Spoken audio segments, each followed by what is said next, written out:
Tengo un sueño súper loco que me caí en papitas de colores. Y en la mañana amanecí y le dije a Sergio, voy a hacer un snack natural a partir de tubérculos chilenos de colores. Como que algo se alineó en mi cabeza y amanecí como obsesa, que de repente como que algo te hace un clic y decís como, ¿sabes qué? Voy a hacer esta cuestión y no tengo nada que perder. Y como que ahí partió esta cuestión sin quererlo y sin pensarlo. Empecé a hacer un mini laboratorio en el garage de mi casa. Y ahí empecé a probar distintos vegetales. Y después me fui a la calle Victoria, donde puse como la primera fábrica. Me acuerdo la primera vez que produjimos como un lote más grande para envasar, terminamos súper tarde y yo vi que los colores como que habían quedado súper feos y me puse como a decir como no pienso envasar esto porque no está perfecto como quiero y lo boté todo. Y me acuerdo que en la mañana siguiente lo fui a ver en las bolsas de basura y estaba perfecto.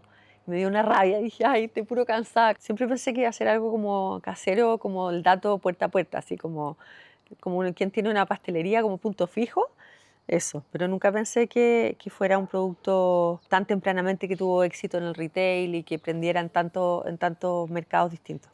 Hace más de 25 años, Carola soñó con papas de colores cayendo del cielo. Lo que parecía un simple sueño terminó dando origen a una de las marcas más queridas e innovadoras de Chile, Tica. Desde un garage en Santiago, Carola transformó una idea en una categoría completa dentro del mundo de los snacks naturales. Esta es la historia de cómo un sueño se convirtió en una marca que hoy lidera el mercado. Mi nombre es François Pousset y este es mi canal de YouTube sobre emprendimiento. Si te gusta este capítulo, déjame un me gusta y suscríbete al canal para más entrevistas inspiradoras con los emprendedores que están cambiando Chile. Tuve una infancia bien curiosa. Mis papás se separaron cuando yo era muy chica y era algo poco común para esa época, hace 50 años atrás. Así que crecí mucho con mis tíos, con mis abuelos, bueno, con mi mamá obviamente, vivíamos con ellos hasta como los 7 años. Y muy regalona de mis tíos hombres, de mis abuelos, muy familiar, familia italiana y bueno, con los Echenique también bien cercana, así que nada, crecí, el colegio era súper importante para uno cuando yo soy hija única, tengo medios hermanos, y crecí muy apegada al Villa María. El Villa María me inculcó varias cosas súper entretenidas como de personalidad, un colegio bastante disruptivo para la época. Perfecto, o sea, toda tu vida en Santiago, ¿Eh? Por desgracia, sí. ¿cuáles eran tus intereses, por ejemplo, en tu época de colegio? Mi interés en el colegio principalmente era atletismo. Lo descubrí muy chica, estaba creo que en tercero o cuarto básico, y me apasionaban las carreras, me gustaba la velocidad, las vallas, salto largo, y teníamos un grupo súper entretenido de amigas que estábamos todas ahí como equipo. Me encantaba también, el Villa María tiene muchas actividades como entretenidas y pernas, que te enseña como a participar de liderazgo sin saber lo que estáis participando en un liderazgo, entre, no sé, campeonatos como de baile o de canto o de talent show, ¿cachai? Como de talento, que era algo súper novedoso pensando cuando entré al colegio en 1980 y 80. ¿Y en los estudios, cómo te iba? Bien, siempre fui buena alumna. No era lo que más me interesaba, así que no era mi foco. Me gustaba mucho las amigas y el carrete después en su edad. Pero sí, era súper buena alumna, siempre fui buena alumna. Me encantaba biología, era mi ramo favorito. Y bueno, estudiar medicina era como mi norte, así que entretenido. ¿Tuviste alguna iniciativa de emprendimiento en esta época de colegio? Mm, Emprendimiento, no me refiero como un no emprendimiento formal, negocio, pero de sí. repente vender, no sé, galletitas, cosas así por el estilo. Mira, divertido porque yo siempre jugaba a la tienda desde chica, así como en la esquina de mi casa me armaba como una tienda así chica y atendía como a la gente que pasaba, que no eran muchos. Y, y no, nunca hice un emprendimiento propiamente tal, pero siempre vendíamos, qué sé yo, las tonteras típicas de niños chicos, la limonada, la caluga, las coca, no sé, como afuera en la calle con los primos. Eso era entretenido. So, ¿Crees que eso se conecta de alguna manera con que hoy día seas empresaria? Y más mm, encima en el rubro de la comida. Yo creo que se conecta porque me gustaba mucho estar con gente y creo que la parte comercial es súper importante, esa cosa como media entretenida que se produce con el cliente. Y esa era la parte que más me gustaba, yo creo, como tratar de entender por qué le gustaba una cosa y por qué no la otra, y qué buscaba atrás de lo que le podía ofrecer y las mejoras que podía hacer, como eso me encantaba. Y con respecto a la cocina, ¿Tuviste como algún acercamiento con la cocina de alguna manera? Sí, bueno, cuando me casé súper chica, así que tenía 22, el día que me cumplí 23, y no sabía cocinar mucho, pero me encantaba. Y ahí empecé a descubrir a prueba y error la cocina, y me fascinó, me hice adicta a cocinar, pero más que por receta, es por tincada, así, más instinto, como que veo libros que me encantan, como una pasión tener libros de cocina, pero saco como una idea general y ahí trato de armar como mi versión. Y desde ahí nunca más he parado cocinando, en verdad. Me encanta, es como mi pasión junto con el jardín. eh, Dios, me gusta harto participar también de cosas religiosas.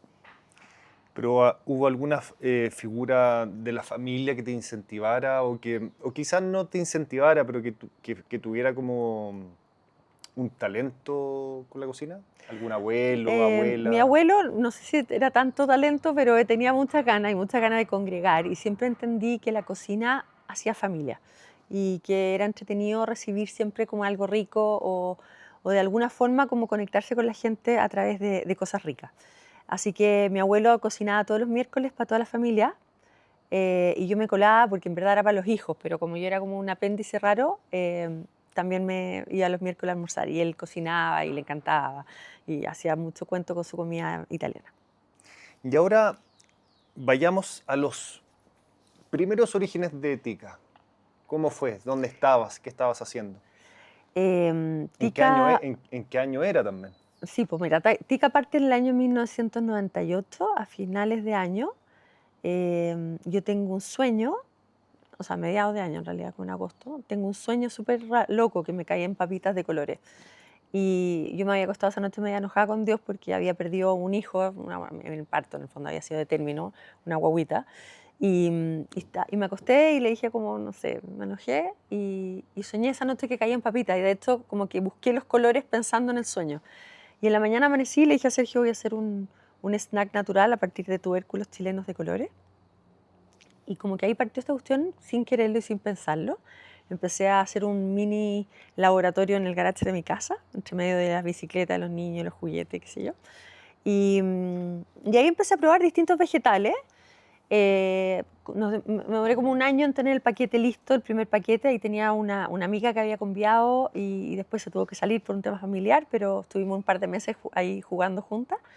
Y después me fui a la calle Victoria, donde puse como la primera fábrica.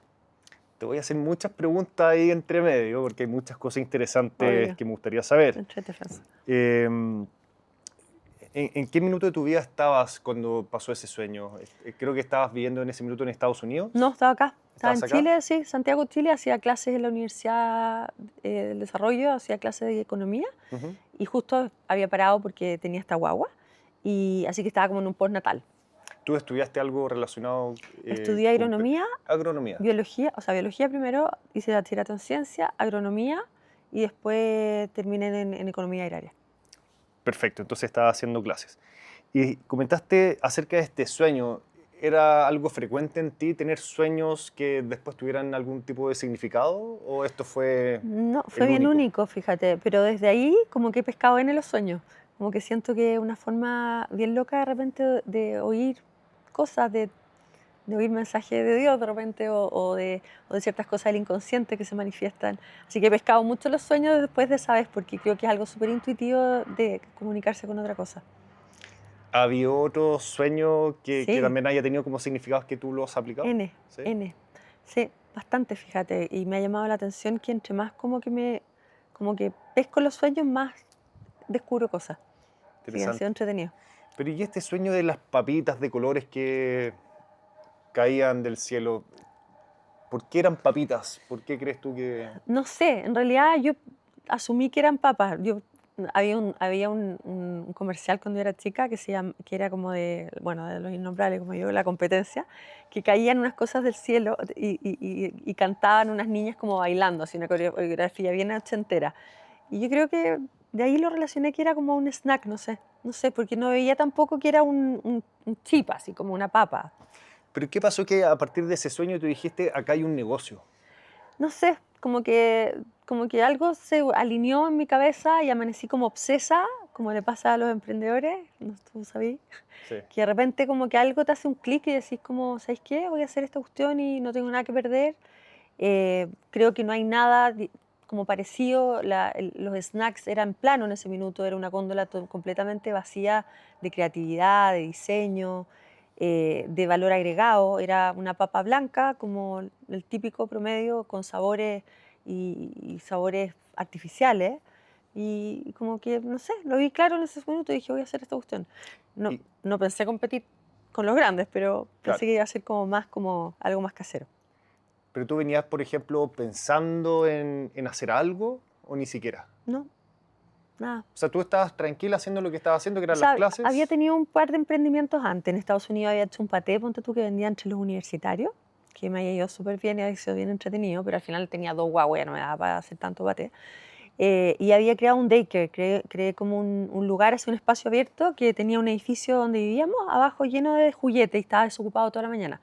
Entonces contraté a la Maca, que era una chilena que no tenía niños, y busqué 4 niños más que el mío, y armé este daycare que costaba, no sé, pues, un quinto de lo que costaba el típico en Boston.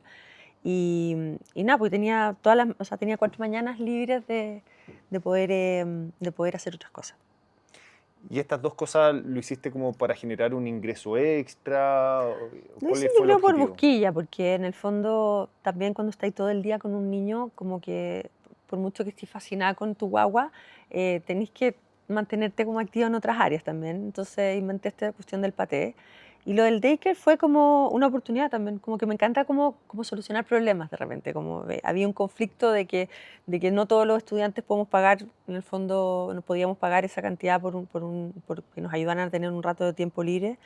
Vi ahí una cuestión entretenida con una chilena que también necesitaba trabajar. ¿Qué aprendizaje dirías tú que tuviste de estas dos experiencias que te ayudaron después con Tika?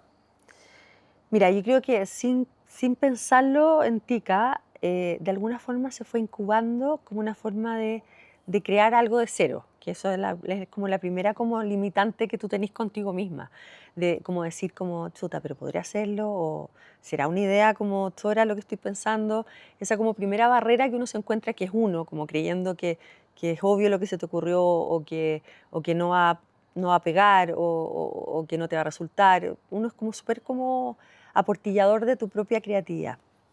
Y yo creo que me ayudó mucho en eso, como en decir, oye, chao, si lo peor que puede pasar es que nadie compre las papas, o que no les guste, o que no sé, da lo mismo. No era lo importante era crear algo de cero. Me encantaba como la idea de poder leer también al consumidor, que con el paté también me pasó, como que fue una sorpresa en Estados Unidos, que tú decís que hay de todo. Claro, pero el paté que vendían era carísimo, traído de no sé dónde, entonces nadie podía acceder, menos a estudiantes. Entonces este paté como súper casero y natural, la gente prendió como loca. Y esa como lectura de poder como hacer una diferencia me ayudó mucho de haberla tenido como experiencia, yo creo, antes. Ese patel también lo descubriste. No, de la revista Paula, también la revista Paula, no, tú eres muy joven, pero la revista Paula tenía No, como pues un sí lo sector conozco, receta. la conozco. Tenía un sector receta y me acuerdo de haber llamado a mi mamá así como díctame la receta del paté que estaba en la revista. Y ahí hiciste tus primeras pruebas en la cocina donde tú estabas viviendo y también siempre lo hiciste con la visión de quiero vender algo o fue quiero primero hacerlo para la casa, No, por yo ya lo hacía, entretención. yo ya lo sabía hacer, ya lo había cocinado en mi casa como para entretenido, para rico, no sé, Claro. o en Santiago cuando vivíamos acá. Pero allá dije, no, de frente no era un negocio. Ya, y Y me acuerdo que había un doctor chileno que vivía allá y que era un 7 y me dijo como, Carola, yo te contrato a 2 mujeres y te una cocina como un dark kitchen en ese minuto y hacemos paté. Y yo le dije, ¿estás loco? Me va a pasar toda mi vida acá encerrada en Boston en una cocina haciendo paté. No, le dije, no, voy a hacer hasta que me dé el cuero y después me dedicaré a los 2 niños que estaba esperando el segundo día. ya, claro, nunca lo viste como algo más. No, no, siempre fue como algo entretenido y además para tener algo de plata, porque los estudiantes obviamente siempre andan corto de plata, no teníamos ningún ingreso. Y ahí cómo salías a ofrecerlo, cómo conseguiste tus clientes. Lo vendía entre los propios compañeros y como gente que vivía en los mismos edificios nosotros. Eh, Ponía esos típicos papeles que tienen como el corta abajo ¿Sí? con el teléfono y listo. Y a la gente me hacía pedido. En ese tiempo uno no usaba mail como de forma habitual, estamos hablando del año 2000. Me acuerdo como que había una cosa muy rudimentaria así en la Católica, pero entre alumnos y como bien básica, así que era más el teléfono fijo. Uno pensaría que, claro, si uno va a comprar un paté, uno tiene que probarlo antes de comprarlo. ¿Cómo Claro. superaste eso? No, como que la gente confiaba, no me acuerdo, fíjate, no había como degustación, como que era súper como artesanal en el sentido que era como gente joven, entonces como decía, ya, se encuentro rico, ya, chao. Era como, Sí. claro, ya. Pero fue más importante el daycare. El daycare fue una cuestión que cambió mucho y duró como 12 años, 15 años, no sé cuánto duró, un montón de O sea, años. siguió después que tú te Sí, fuiste. me O sea, tú fui. lo armaste Ujú. y... Y siguió funcionando la idea, porque era un concepto, no es que yo lo dejé instaurado y yo nunca gané plata. La única finalidad del daycare era poder tener como alguien que te ayudara a cuidar a tu hijo mientras tenía otra experiencia y tomar algún curso de algo, poder tener algo de tiempo en las mañanas. En ninguno de estos dos casos, me imagino, armaste una empresa ni No, nada de nada, eso. era todo informal y nunca pensé que fuera un negocio el daycare. Al contrario, era como simplemente beneficiar a estas 5 mamás que nos beneficiábamos de esto y teníamos ayuda y un cuidado tranquilo de nuestros hijos mientras podíamos hacer alguna cosa más entretenida. Y por ejemplo, en el paté, en tu momento peak, ¿cuántos patés llegaste a vender? No sé, un poco, no sé, habré hecho unos 50 semanales, ponte tú una cosa así, 40 semanales. Ya, pero igual Pero era. para mí era harto y en el fondo era mi tiempo libre y era algo entretenido que me aportaba, fíjate, era divertido. Y el daycare te generaba ingresos. No, a mí no, nada. No, era solo poder tener una opción más barata. Ok. ¿Cachai? Entonces, en el fondo, todos los ingresos iban a esta profesora chilena y lo dividíamos entre 5 mamás.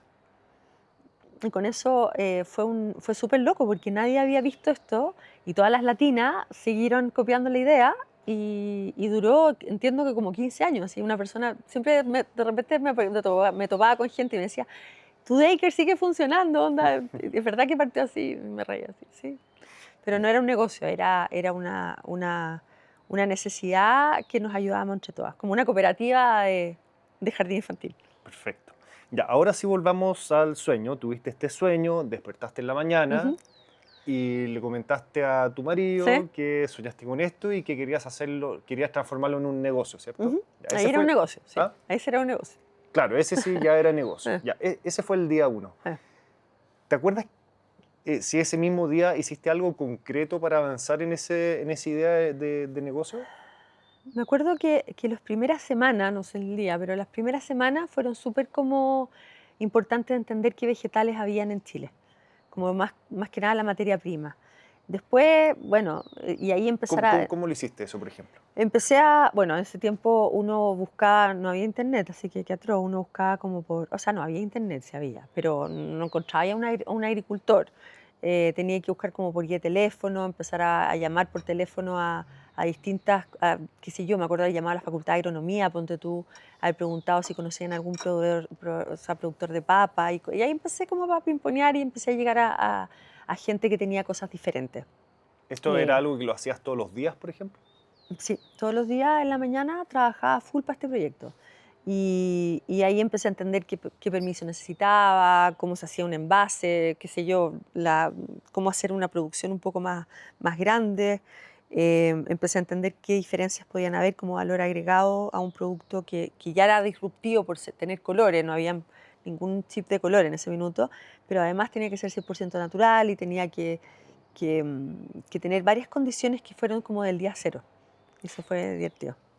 Pero y en paralelo, tú todavía no tenías un prototipo, habías hecho el No. experimento de hacer papas, Sí, en el garage que había montado como un mini laboratorio y ahí procesaba un montón de cosas que se me ocurrían. pero también desde esto fue Beterragas, en los camote. primeros días. O Sí, sea, el los sueño primeros. inmediatamente empezaste a Yo te comprar diría que sí, papas fue y como en el verano. Me acuerdo en el verano de haber estado sacando como las primeras papas y probaban nuestros niños y probaba mi marido, ¿cachai? Como eran los testeadores oficiales. ¿cómo hacías esas primeras papas?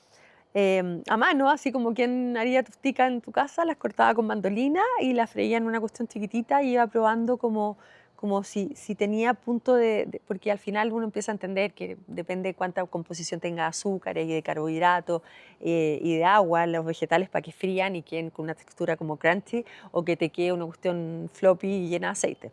Así que empecé a entender como cualquiera en su casa que nace papas fritas Claro. y empecé ahí empezar a estudiar un poco qué diferencia había con trabajar a distintas temperaturas, qué diferencia era trabajar con distintos aceites de otras calidades. Y ahí empecé a formular un concepto distinto de snack. ¿Cómo averiguaste ese tema de las temperaturas y de los aceites?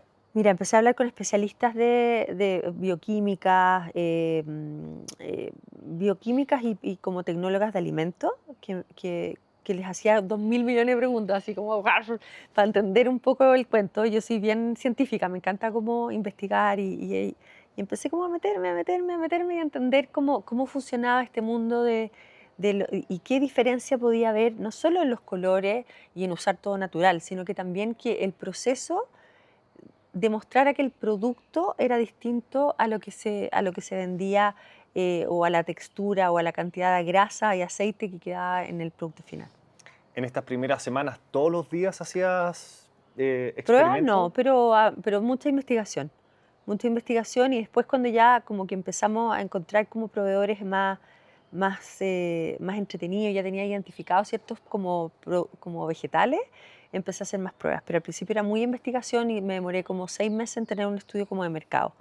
Seis Sí, meses. por lo menos 6 meses así duros de investigación, de entender quiénes eran los competidores, a dónde apuntaba, qué precio podía tener, qué eran los permisos que necesitaba, cuál es la diferenciación, maquinaria, qué sé yo, certificaciones, etcétera. Todo lo que no tenía la menor idea de cómo se hacía. Estudio de mercado y literalmente lo hiciste con un Sí, documento. sí, lo hice con un documento. Bueno, yo había hecho un estudio de mercado para mi tesis en la universidad sobre los chocolates finos en Chile. Y de ahí había aprendido muy bien a entender como un poco cómo funcionaba el cliente con el consumidor final con un producto de un alimento. De hecho, la FED, Jorge divertido, usó esa tesis mía. Ah, Y me la perfecto. compró un gallo que trajo unos chocolates belga. Jorge Macay, Macay. sí. Hacer un estudio de mercado era clave porque iba a ir madurando la idea, iba a ir entendiendo qué existía, qué podía hacer. No era tan obvio. No era llegar y como tirarte a la piscina sin entender un poquito más en profundidad. Yo creo que siempre es importante hacer un buen estudio. Claro, lo que pasa es que hoy día tenéis la información ahí. Entonces no sé si es tanto necesidad de plasmarlo en un documento físico, porque puedes hacer tus carpetas, ¿cachai? Como propias de tu investigación. Pero en ese minuto no. Para mí era importante como entender todos los conceptos y lo hice como bien como académicamente. Por ejemplo, el tema de los permisos. ¿Cómo averiguaste el tipo de permisos que ibas a necesitar? No, iba al Ceremi y me instalaba ahí con alguien que tenía paciencia y me empezaba a contar cómo lo tenía que hacer. Hay gente muy buena onda, siempre hay gente que te quiere ayudar. Y en esa época era bien rara la persona que emprendía. Entonces también era como un bicho raro esta persona que venía a hacer tantas preguntas y qué quería hacer. Y yo les contaba que quería hacer estas papas de color y como que me miraban con cara de, era un poco loca, pero bueno, ayudemos a esta niña. Así que, no, divertido. Era como todo interrogar a gente y sacar mucha información de las personas. Y el tema de las máquinas. Las máquinas fue pura prueba de error. Fue bastante rudimentario la partida. Tenía cero presupuesto para material, para comprar una máquina nueva, ni una inversión. No hice así como un aumento, o sea, como como buscar socios, ni que me pusiera lucas, ni nada. Fue simplemente poner un poco de plata y empezar a buscar como en remate, en cosas así que encontraba y armar una mini cocina para partir. Y eso lo hice en la calle Victoria y fue súper básico. Porque, ¿qué necesitabas, por ejemplo, para partir? Freidores, necesitaba mesones de acero inoxidable, necesitaba una campana, necesitaba básicamente eso, mesones de acero inoxidable y un par de mujeres que me ayudaran éramos puras mujeres al principio, a como hacer esto muy artesanal y empezar a hacer pruebas y venderlas de puerta a puerta. O sea, al principio las vendía puerta a puerta con caja de la competencia. ¿Las mujeres te ayudaban a cortar las papas? Claro, me ayudaban a eso y al proceso de fritura y después había un proceso intermedio que hacía una diferencia y ahí envasábamos a mano, envasábamos cada paquete a mano. Perfecto. Entonces, los primeros 6 meses fue armar todo este estudio de Mm, mercado. Después de esos 6 meses, tú ya tenías claridad de cómo hacer las papas a una escala no. artesanal. O sea, sí, o sea, tenía, no, ahí una vez que tenía el estudio de mercado empecé a hacer las pruebas como más concretas, de qué vegetales servían, cuántas cantidades podía tener y cómo podía ir creciendo en el tiempo con los proveedores, porque eran muy chiquititos. En Chile no habían camotes, ponte tú, los camotes que había los vendían en algunos puestos muy escasos en La Vega. La gente no conocía todavía los camotes. Hoy día los vemos en todos los supermercados y la gente ya está acostumbrada a la comida peruana y qué sé yo, pero en ese minuto no era otro Chile. Y por ejemplo, el Después, camote, ¿cómo se te ocurrió? por color, Simplemente, necesitaba. simplemente por color. Sí, no, y yo sabía o sea, había visto chips de camotes en Perú o en alguna parte, no sé, o había probado, o en algún libro de cocina había visto que se podía hacer chips de otros vegetales. Y buscaba, obviamente, con colores y que los colores fueran naturales, fueran parte de algún vegetal. Perfecto. ¿La empresa en qué minuto la creaste? Se crea el 2009, como a mitad de año o por ahí, como justo un año después.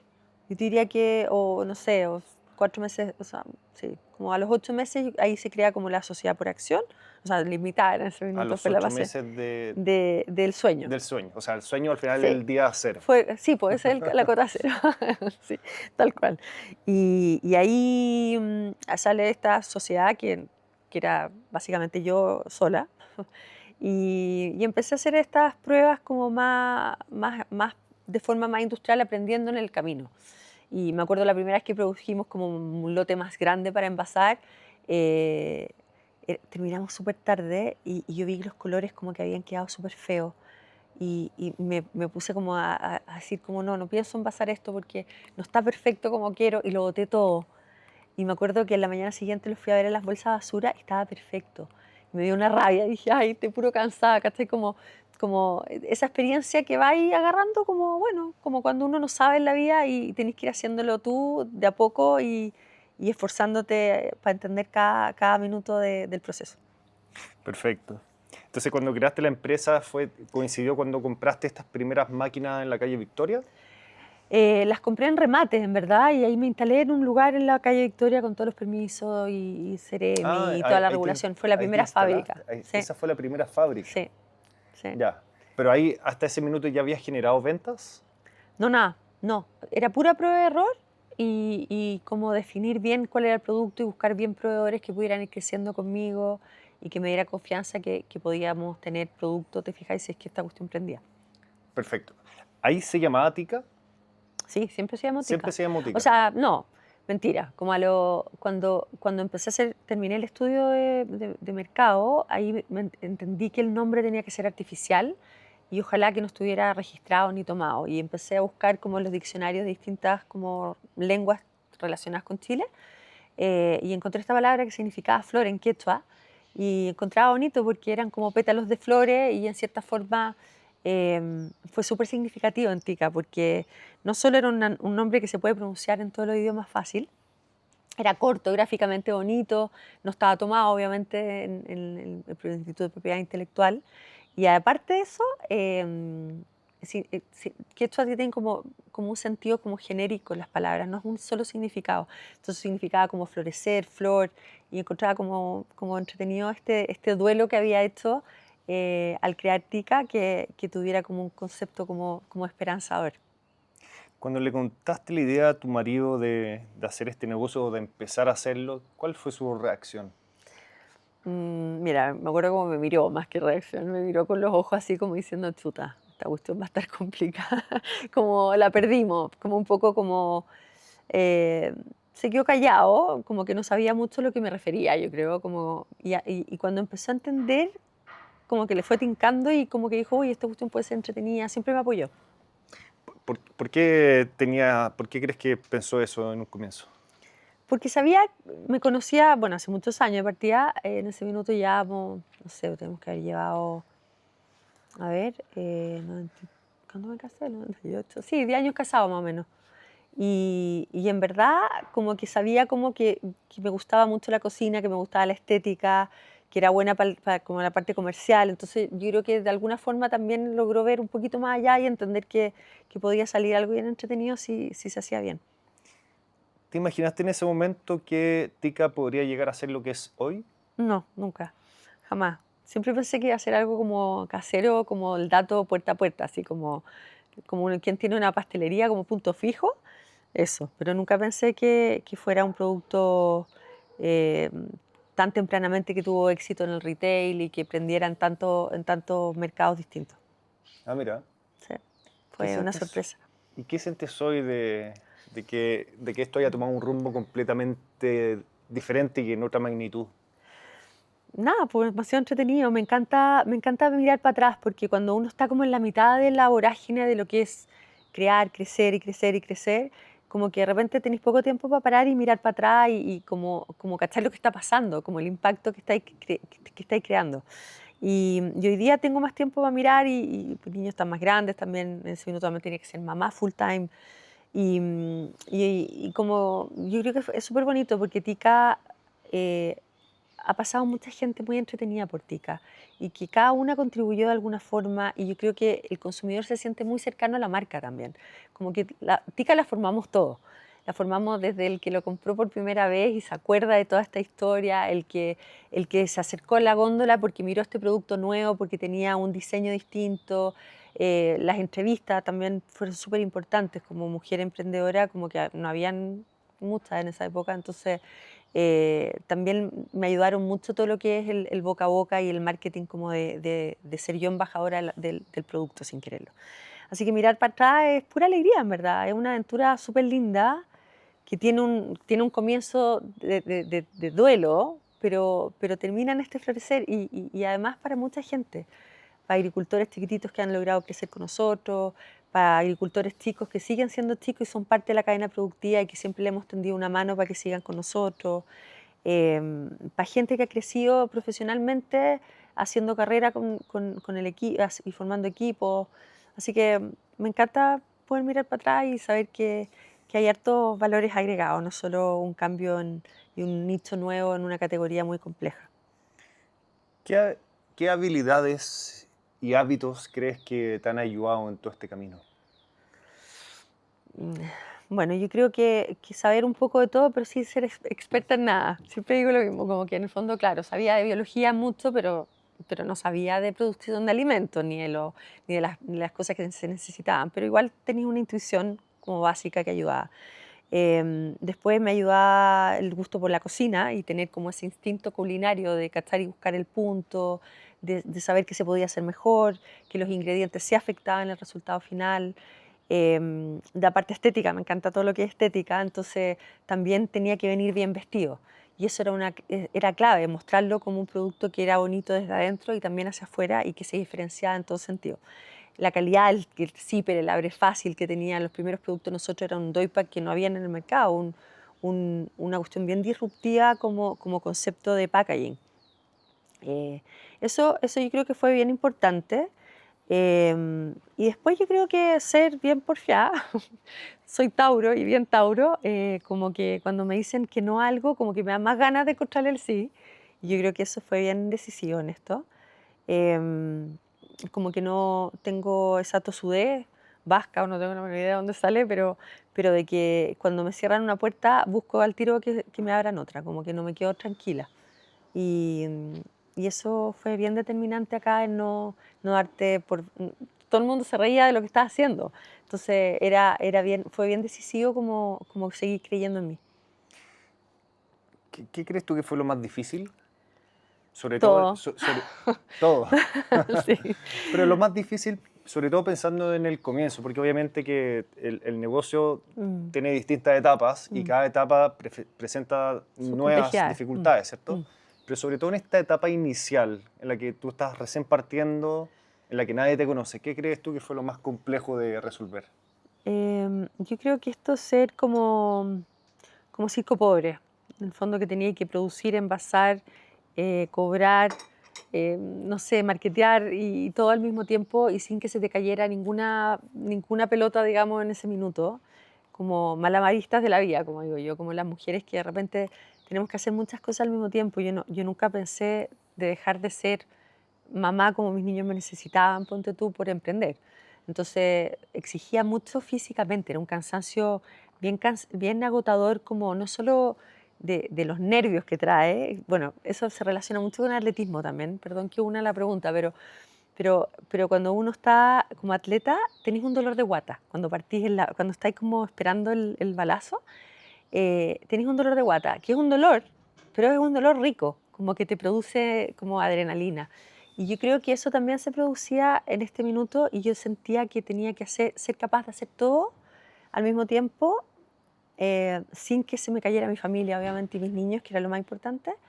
Y había mucha como presión de, de dormir poco, estar pensando en lo que venía, ver cómo crecer, al mismo tiempo ver que necesitaba un socio, que necesitaba alguien que me ayudara porque estaba demasiado sola. Yo creo que eso fue lo más difícil, como empezar a hacer un equipo mínimo para poder responder a este producto que fue tan como exitoso desde el día cero. Yo sé que el primer mes tuve números azules, o sea, como que nadie emprendiendo tiene esa suerte, ¿cachai?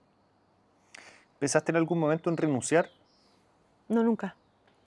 No, me acuerdo sí haber llorado así como y gritado contra la toalla en el baño, ¿cachai? Como ¡ah! Como de minutos de agotamiento, desesperación o de cansancio. Pero no, Tika se transformó como una parte de nuestra familia. Al final es como que tiene un cuerpo, tiene un alma. Es parte de la esencia de mis niños, no sé, de mi vida ya. Maravilloso. Entonces, ahora me gustaría volver a los inicios nuevamente, Ujú. pero ya desde la parte como comercial, o sea, tus primeras ventas, por ejemplo, o tus primeras apariciones en público, entiendo que tú fuiste a ferias. Háblame un poco de cómo te empezaste a hacer conocida. Mira, lo mejor fue Tika. O sea, el producto en sí hablaba mucho por sí mismo. Porque como uno no tiene capacidad de invertir en marketing, tiene que ser muy importante de partida el boca a boca, que estos consumidores sean tu mejor marketing, y después que el consumidor se acercara directo al producto sin necesidad de que hubiera un tremendo, qué sé yo, degustación o algo muy importante para conocer la marca. Fue también un minuto bien importante dentro de cuándo aparecer, porque eso también es importante en un negocio del timing, de que apareciste cuando hay como un cambio como cultural y hay como una disposición del consumidor a buscar algo distinto o ya hay mucho distinto y ya es muy difícil diferenciarse. En ese sentido, Tika también tuvo una ventana muy importante porque supe como salir a tiempo con un producto que era un poco lo que iba a venir como tendencia, no solo de conceptos de cómo se hace o qué atributos tiene como producto, sino que también como, como, como de crear algo distinto, algo que se sale del parámetro normal.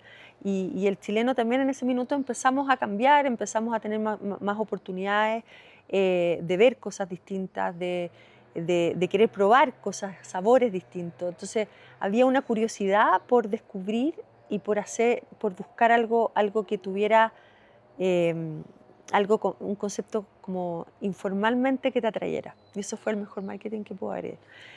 ¿Cómo me llamaban? No sé, en verdad suerte de que había algo bonito también. Como era un producto atractivo, yo creo que también les llamó mucho la atención a los medios que hubiera una mujer como sola en la calle Victoria haciendo estos chips de colores y envasando hasta altas horas de la madrugada y repartiendo. Yo repartía en mi auto. La gente empezó a llegar, como te digo, por boca a boca. Oye, me llamaron, una amiga me dio tu dato, quiero comprarte una caja. Yo se le viajaba a su casa, era algo súper casero. ¿Tu primera producción, te acuerdas más o menos la ¿Eh? cantidad que hiciste? No, o sea, deben haber sido. Sí, me acuerdo perfecto. Mira, eran. eh, la primera vez que mostré el producto como públicamente fue en la feria de la revista Paula, de hecho, que era como en noviembre del 2009. Y ahí me acuerdo de haber parado en un stand que tenía como productos como más gourmet y como más sofisticados y haberle dicho, oye, mira, ¿queréis probar este producto? Es nuevo, te lo puedo dejar y probáis cómo funciona. Mira, yo le pondría este precio, le dije yo, y te cae con este margen, no sé. Y le encantó a esta persona y me dijo, ya, déjame un par de cajas. Y no sé, le habría dejado 4 cajas, ponte tú. y a consignación, así como vamos a ver qué pasa. Y me fui a mi auto y para ir a seguir haciendo lo que tenía que hacer, y me llama el celular cuando estaba subiéndome al auto y me dice, oye, esta cuestión se fue al tiro, tráeme más. Y yo le dije, estáis locos, si tengo 4 más, pues tú le dije, no me acuerdo, pero haber tenido 10, no tenía más que eso. Y me dijo, bueno, tráeme lo que tengáis, porque esta cuestión prendió como pastito seco y ya. Así que me acuerdo que eso fue, como 10 cajas de 12 unidades. Que eso fue lo que produjiste en este primer taller. Claro, en el primer, seguramente como algo que hice para poder ir a esta feria. Y ahí al día siguiente ya de Frentón empezó a explotar, fui a 15 como tiendas que sentía que podían entender el concepto y ver el valor agregado al producto, y les dejé un producto con una tarjeta mía, y el mismo día o el día siguiente tenía órdenes de compra de los 15 lugares. Ah, mira. Entonces, como que no pude parar más, ¿cachai? Como que fue como concha, le vale, Bondi, como tengo que seguir porque esta cuestión parece que les gustó. Y ahí nunca más paré. Entonces, acá en esta primera producción, como dijiste antes, ya estaba con un buen packaging. Siempre salió vestido igual, Siempre salió con siempre salió bien vestido, sí. Sí. ¿Y el logo, por ejemplo, cómo lo hiciste? También, mira, fue divertido porque yo tenía un cuñado que era como publicista, en verdad, no era diseñador, y él me ayudó a montar como el primera idea como de lo que queríamos lo que quería como hacer como gráficamente, y no tenía plata para contratar a nadie, entonces fue como eso. Y cuando ya logré que alguien me imprimiera, que eso fue otro tema, que olvídate lo que me costó que alguien creyera que me quisiera hacer el mínimo del mínimo de envase, ahí fue divertido porque como que llegué, me acuerdo, a preprensa, y conocí a Eric, que trabaja conmigo hasta el día de hoy. Él trabajaba en preprensa en esta empresa de envase, y me dice, oye, ¿te puedo hacer unas sugerencias? Porque puta, esta letra no la vale leer o no sé qué. Y él me ayudó a como componer, porque estaba muy acostumbrado a ver todos los productos de alimentos que imprimían, y tenía como una noción de todo lo que, y además que le encantaba el diseño, y siendo también un gallo súper intuitivamente y naturalmente diseñador seco, todavía está con nosotros. Así Mira. que y es el encargado de todos los envases, diseño, packaging, marketing. Muy entretenido. Entonces, para ti fue clave, por lo que estoy entendiendo, bueno, primero, un buen producto, Ujú, innovador también por sí. el tema de los colores, por el tema el El tipo de concepto papa, el natural. concepto natural, todo eso ya. Producto, ¿cierto? Packaging. Y luego mencionaste esta feria, lo Ujú. mencionaste como algo importante. En varias otras entrevistas de productos de alimentos también me han mencionado mucho la importancia de participar en estas ferias Mm, como de nicho, mm. cuando uno está comenzando. Y luego ir a estas tiendas nuevamente, tiendas de nicho especialistas, quizás en productos gourmet, ¿cierto? Claro, en ese minuto hacía una diferencia muy grande, porque hoy día hay redes sociales, uno tiene 1000 formas más, sin invertir grandes sumas, de poder dar como aparecer en el mundo. Es como mostrar el nacimiento de un nuevo producto, ¿te fijáis? Pero en ese minuto, si no te veían en un lugar masivo, era simplemente el boca a boca de alguien que me compraba una caja, y obviamente con eso no iba a llegar a ningún lado. ¿Cómo lo harías hoy si tuvieras que partir hoy con ese producto, suponiendo Mm. que hoy día fuera el timing perfecto? No hay competencia. Es Sí, difícil hoy día, yo creo que, no sé si es más fácil, fíjate, porque había un conducto regular que teníamos que seguir como todos un poco como bastante claro para poder tener éxito o no tener éxito en un producto en el mercado. En cambio que hoy día tenéis tanta información y tantas formas de aparecer con una marca o con un concepto que yo creo que es más complejo. Yo creo que tenéis que hacer como un estudio mucho más fuerte de cómo querís tú enfocar tu marca y cómo la vaya a proteger, de cómo se muestre en las redes y cómo quieres tú a quien lleguen, como tú podías hoy día como apuntar con el dedo a quien querés que llegue el concepto de tu producto nuevo. Entonces es mucho más al callo, mucho más difícil, creo yo. Necesitáis mucho más inteligencia artificial, como quien diría, para que te ayude a plasmar quién es tu mercado objetivo, cómo vaya a llegar a él, cuál va a ser tu forma de presentar el producto. Lo vaya a hacer a través del retail, lo vaya a hacer a través de tiendas como, como, como de conveniencia. pensando siempre en alimentos, obviamente, pero creo que es más complejo si no tenés una tienda física. Si es Ah, una tienda física, es mucho más fácil porque tú abrís las puertas y el cliente se acerca porque algo le atrae, o por bonito el lugar, o porque una nueva chocolatería, o qué sé yo. Cuando hice Mulí, siento que era mucho más cercano porque tú tenés un contacto directo con el consumidor. En cambio, que en un producto que se vende en el retail tenés un contacto que es como diseño con el consumidor, ¿cachai? Por eso para mí era tan importante el packaging, porque tenía que hablarle al consumidor que era un producto que no tenía grasas trans, que no tenía gluten, que no tenía, qué sé yo, colesterol, que no tenía aditivos, que no tenía saborizantes artificiales. Y todo eso tenía que plasmarse de alguna forma para que el cliente se sintiera atraído en la góndola. En cambio, que abrir una tienda es muy distinto, po. Tú abrís una tienda y el producto, tenéis ahí una clientela, tenéis un grupo al tiro de gente que se empieza a interesar y empieza un boca a boca mucho más fuerte. Pero hoy día está, yo creo que es más fácil, uno pensaría que es más fácil llegar a más gente en el segundo, pero al mismo tiempo es más complejo diferenciarte mm. y mostrar el valor agregado, porque hay mucha gente trayendo muchas cosas, creando muchas cosas, tenéis a un clic todo el mundo y al mismo tiempo te llega en 2 días. Entonces es mucho más severa la capacidad de verte físicamente y de ser tan disruptivo, yo creo. Mira. Pero con respecto al packaging, por ejemplo, pensando en el emprendedor que está partiendo con recursos súper limitados, ¿crees que es muy importante que Claro, haga el esfuerzo en un buen packaging desde un principio? de todas maneras. De todas maneras, porque puede ser maravillosa tu mermelada, pero si la vestiste mal o se ve sucia o no se ve bien presentada, hoy día sobre todo, que está todo muy estético y muy rico packaging y todo, es imposible. Pero antes hay que validar el producto. Sí, yo creo que, o sea, mira, yo nunca he creído mucho en los focus group. Creo que la intuición es mucho más fuerte y con la gente que uno tiene al lado, ya sea las personas que trabajan con uno o tus equipos de distintas áreas o tu misma familia o tu sobrino, no te da una idea, son tu mejor focus group. Ah, Eh, mira. Como que tiendo a creer que es más fácil saber cómo va ahí, por lo menos para mí intuitivamente me habla mucho más que ir a pagarle a alguien que haga un focus group. Hay algunos que dicen que tus cercanos siempre van a tratar de complacerte en cierta manera, siempre van a tratar de decirte lo que tú quieres, lo que tú quieres escuchar. No, mi familia no. ¿Tú crees que no? No, la mía no. La mía al contrario, como que son tacitas al callo, ¿cachai? Como que me dicen, no, le falta no sé cuánto, no sé qué. Y la gente es súper exigente con juzgar a otros, en general. Mm. Y mi familia también. Yo diría que incluso más, como que saben que podéis de repente dar más y te piden más.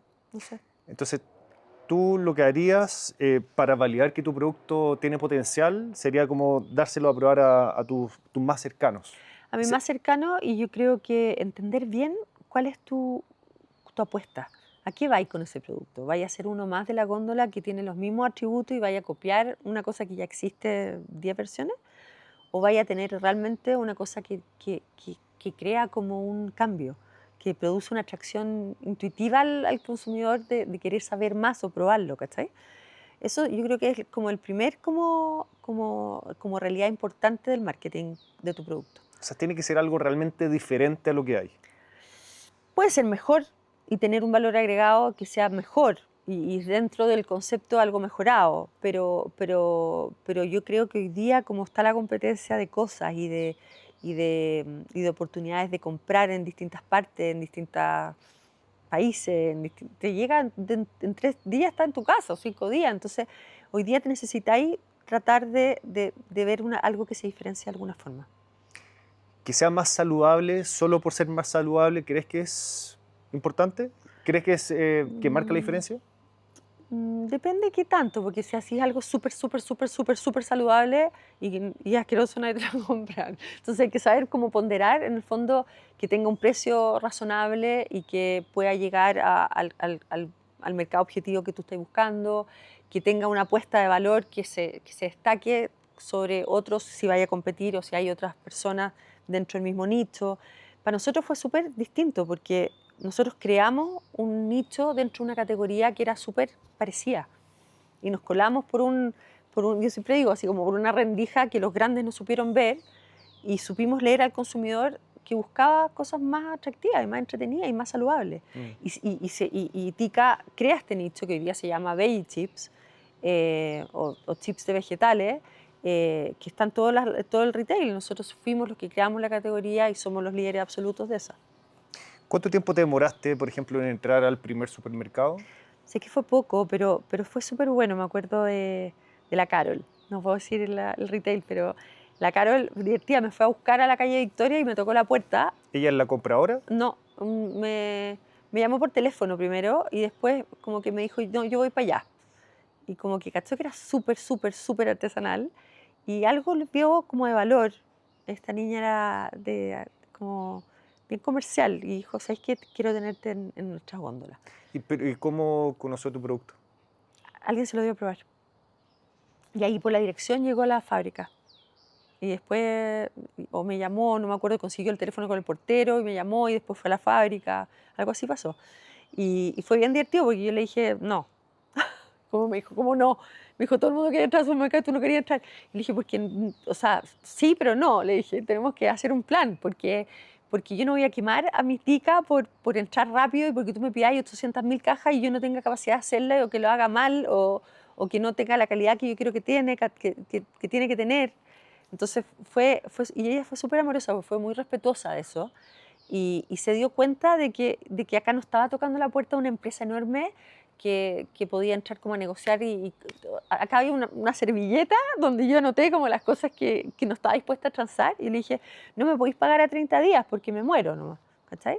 Elijamos las salas donde quiero estar, elijamos cuántas cajas vamos a partir por sala, ¿cachai? Como, hicimos como un plan juntas y eso fue súper bonito, porque en ese tiempo no había un manejo de pymes o un trato especial.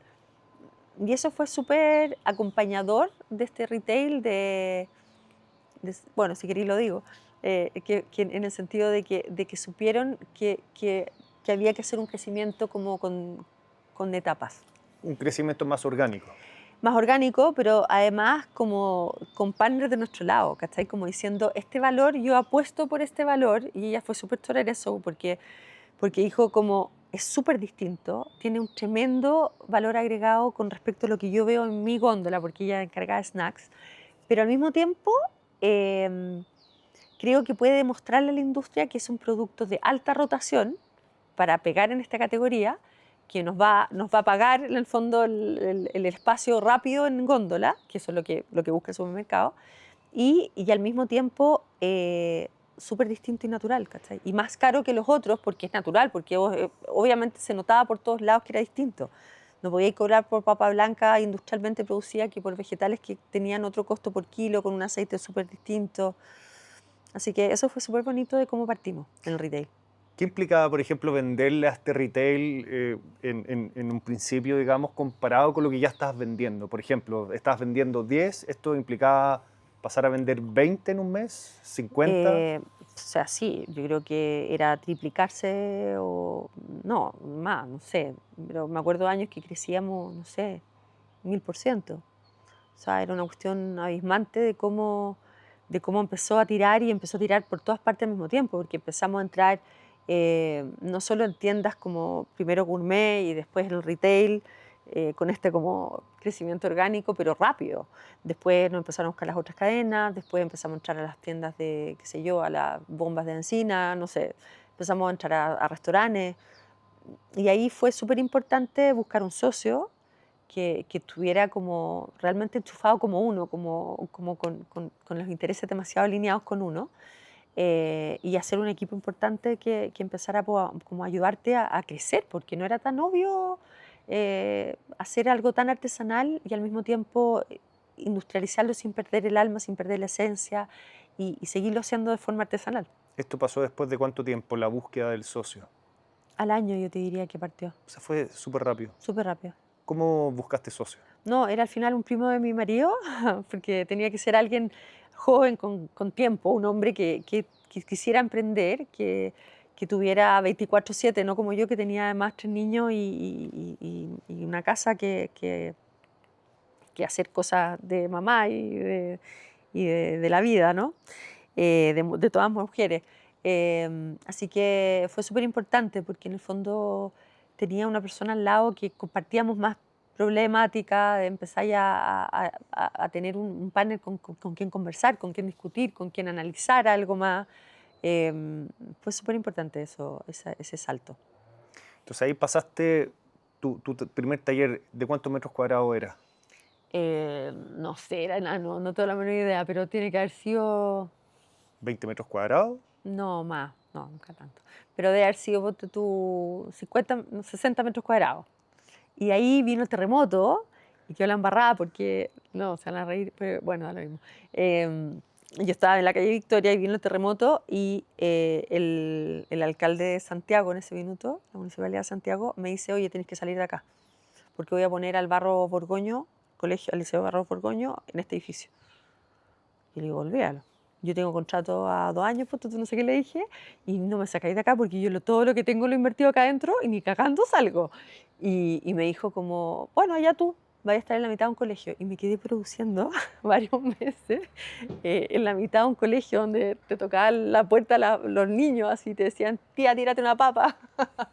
Era súper gracioso y súper emprendedor y súper casero. Al final yo me reía de mí misma de lo poco glamorosa de esta tica que se mostraba tan perfecta y tan bonita y tan bien hecha desde adentro hacia afuera, pero al mismo tiempo era tan rudimentaria en todo lo otro, ¿cachai? Oye, me gustó eso, tía, tírate una papa. Lo podrías usar como un concepto de marketing, como para alguna campaña, porque Claro, tiene toda una historia. sí, está divertido. O podrías sacar un Mm. producto, un El barro producto borgoño, histórico recordando eso. puede ser, está Entonces, bueno. pasaste de 60 metros cuadrados y hoy día, por ejemplo, ¿cuántos metros cuadrados tiene tu...?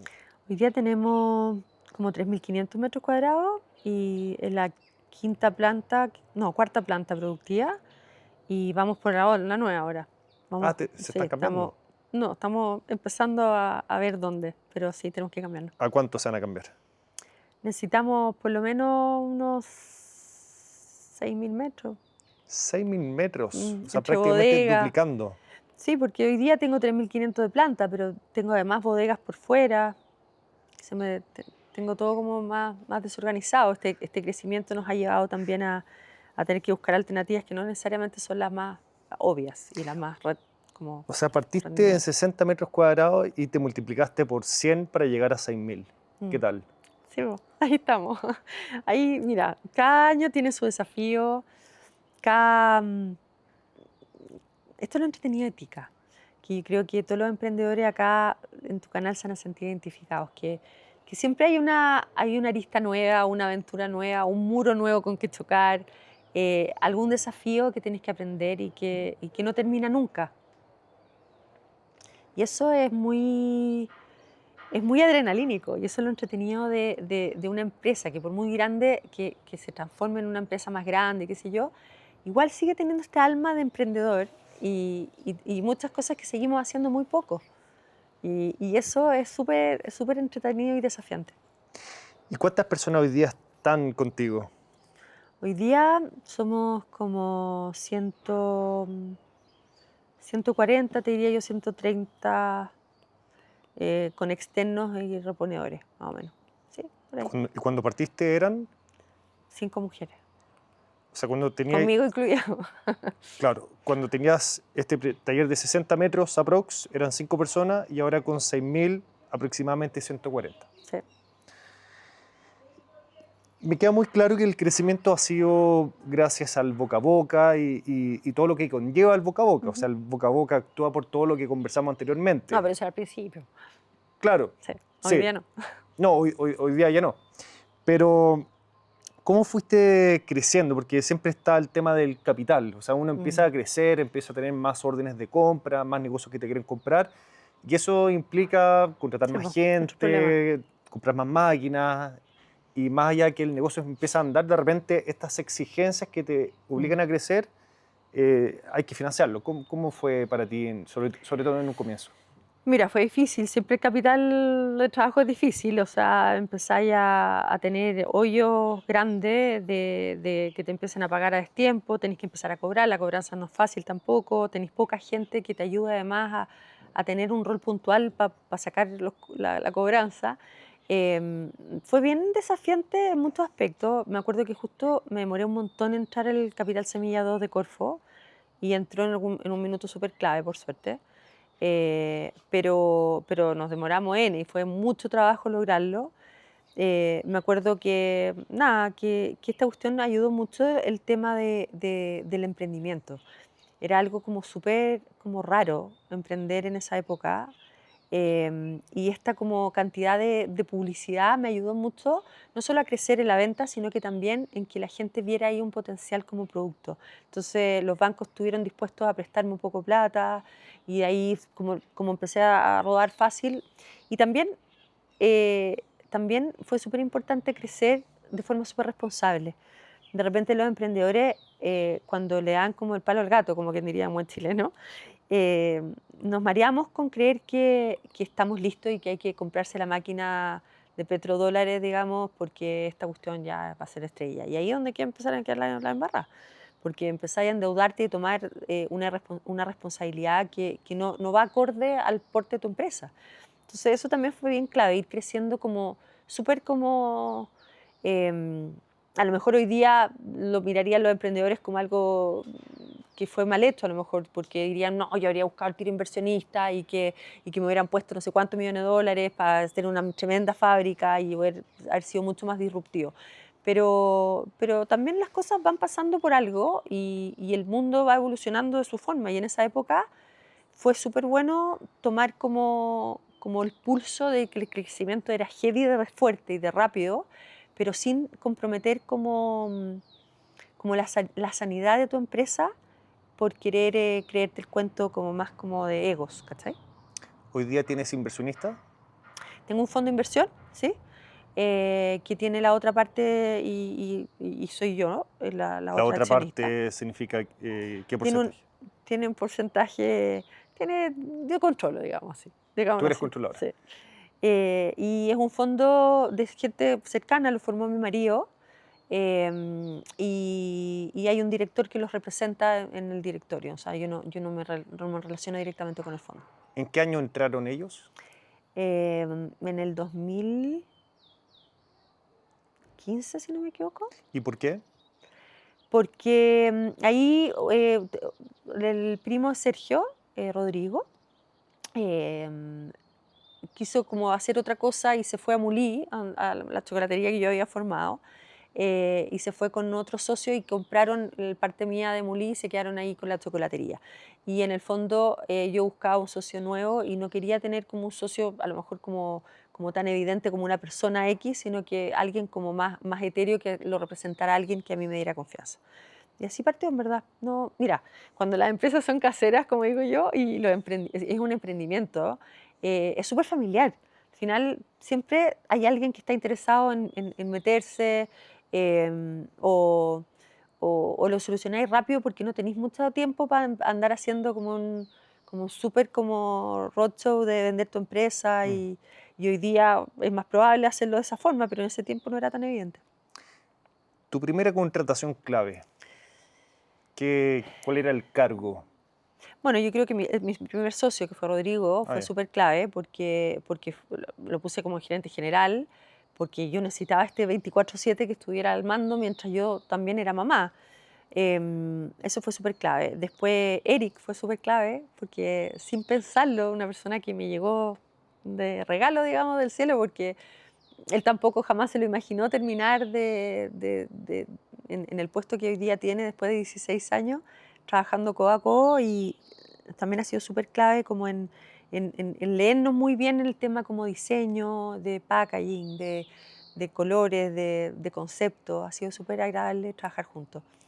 Y Cuando, bueno, un montón de personas entre medio. cuando contrataste a Sergio como gerente general, el negocio ya A te daba, Rodrigo. Mm. perdón, a Rodrigo, ya te daba para pagar un sueldo de gerente general. No, al principio no tuvimos sueldo durante dos años, no sé, no tuvimos. Él tenía un poco porque estaba casado y no tenía otro ingreso en su familia, así que necesitaba algo para poder parar la olla, como se decía. Así que el gran esfuerzo se fue como a hacerle un sueldo mínimo a él, pero fue castigado durante muchos años y yo durante mucho tiempo no tuve sueldo. ¿Durante Eh, cuánto tiempo?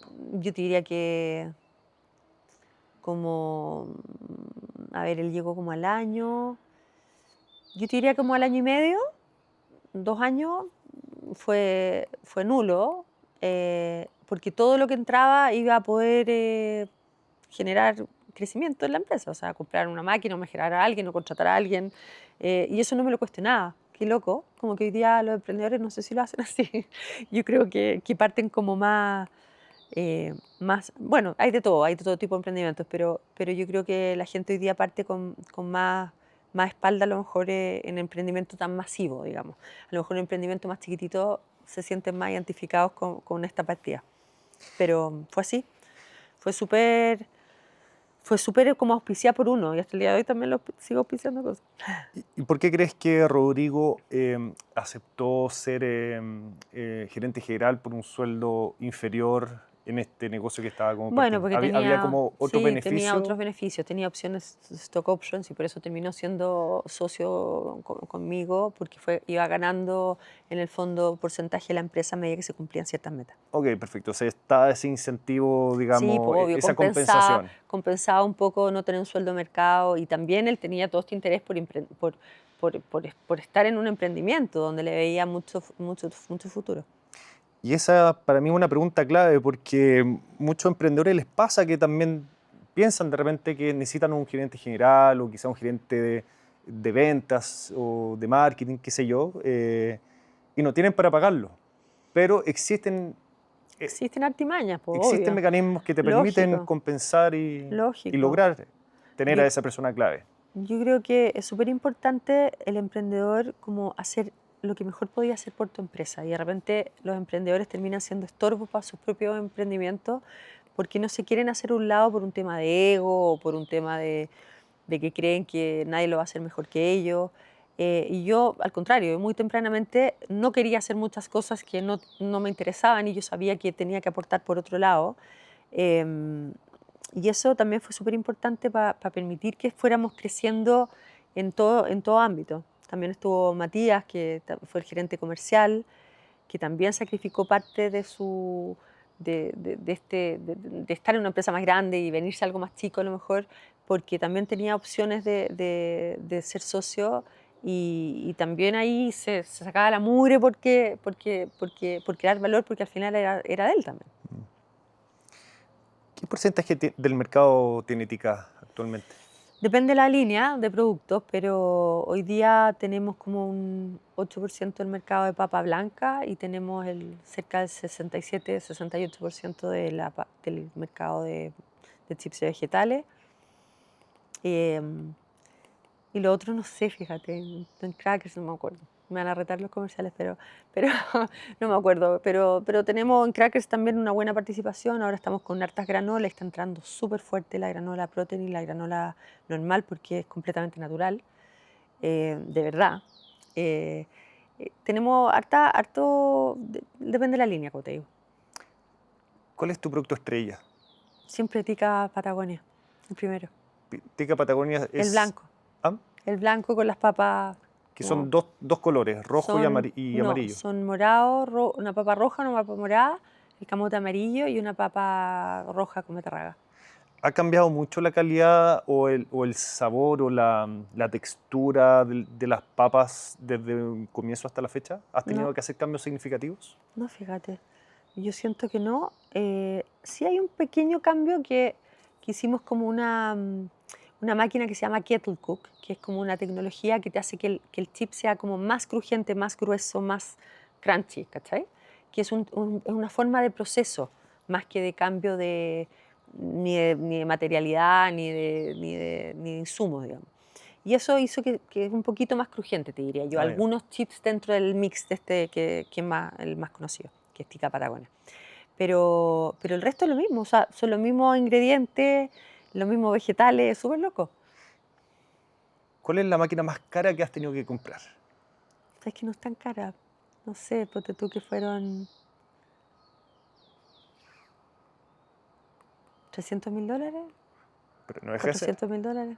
300 Pero mil bueno, al dólares. final es del banco, sí, se pagó un leasing, o sea, no la pagó Tintín, obviamente, así que, pero sí, hemos crecido, obviamente, en cosas que son súper importantes tener, envasadoras, tenemos 7 envasadoras, tenemos líneas de proceso súper bonitas hoy día, pero dentro de, tratando de mantener esta cosa como también más artesanal y que no se sienta que entró una papa cruda por acá y salió la caja lista por afuera, como son los grandes. ¿Y esta máquina de No 300 los mil, grandes, los innombrables. y esta máquina de 300 mil dólares, qué es lo que hace?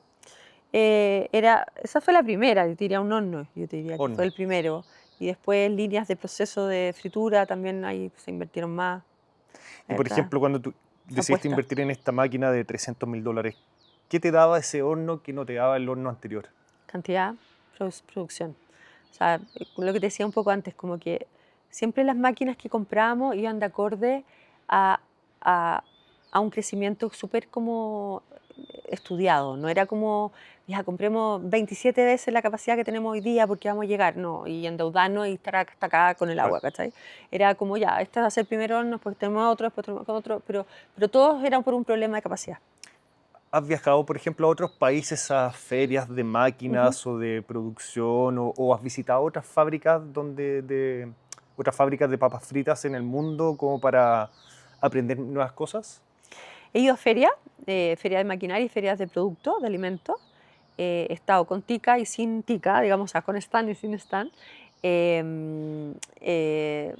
A la única fábrica de snacks que he entrado es una acá en Chile, cuando estaba haciendo el estudio de mercado. Em, y nunca he entrado afuera, no he tenido la oportunidad, pero siempre estamos investigando con el equipo de nuevas máquinas, pero al final no es tanto la máquina, sí la envasadora, sí la línea de lavado, sí cosas que nos puede ayudar a tener más eficiencia. Pero el mismo proceso no hay mucha forma de cambiarlo porque nos gusta lo que tú decís, que en los 16 años que vamos a cumplir y tenemos hoy día no haya encontrado una diferencia. Buenísimo. Uf, hay 500 preguntas más que me gustaría hacerte, pero obviamente No, no tenemos te tiempo para creo, con eso. esa capacidad enorme de entrevistador y buen analista. Es que mientras vamos conversando se me van ocurriendo muchas cosas, entonces, pero bueno, yo creo que prefiero dejar para una Obvio, tercera parte, porque para los que no sepan, esta ya es la parte 2. obvio. Bueno, repetimos mucho de la primera entrevista que yo te hice, que fue el 2020, si no me equivoco. Yo Mm, estaba recién partiendo en mi canal. mm. Pandemia. También voy a dejar esa entrevista para que la vean, pero la hicimos por Zoom, a la distancia, estábamos en pandemia, Sí, pero bueno, tenía muy pendiente hacer sí, esta buena onda. versión con una buena calidad de imagen, de sonido. Así que lo último que me gustaría preguntarte, o más que preguntarte, Carola, es pedirte como algún consejo para los emprendedores que están viendo esto. ¿Qué mensaje te gustaría entregar? Mira, y siempre las charlas que me toca, que me convían, yo siempre me gusta como primero hablar de que no cambien los emprendedores, su esencia, que no como que cambien su personalidad porque les fue bien o les fue semi bien, o sea, como que traten de seguir como en el mismo plano de relacionarse con la gente, que yo creo que es súper importante, y no dejar de contactarse con las calles, con lo que está pasando, porque muchas veces como que delegan mucho y al final se pierden un poco de su propio negocio. Y yo creo que también una vez se lo oí a un sacerdote muy inteligente español que decía que había una cosa clave en la vida, que era la actitud, la aptitud y la oportunidad. Las aptitudes te las da Dios, porque tú nacís como nací. Nadie eligió dónde nace ni con qué facultades nace. Así que las aptitudes es un tema de genética y de vida. Pero la actitud es clave, porque si tenéis una oportunidad, a lo mejor va a ser la oportunidad que tenéis en la vida.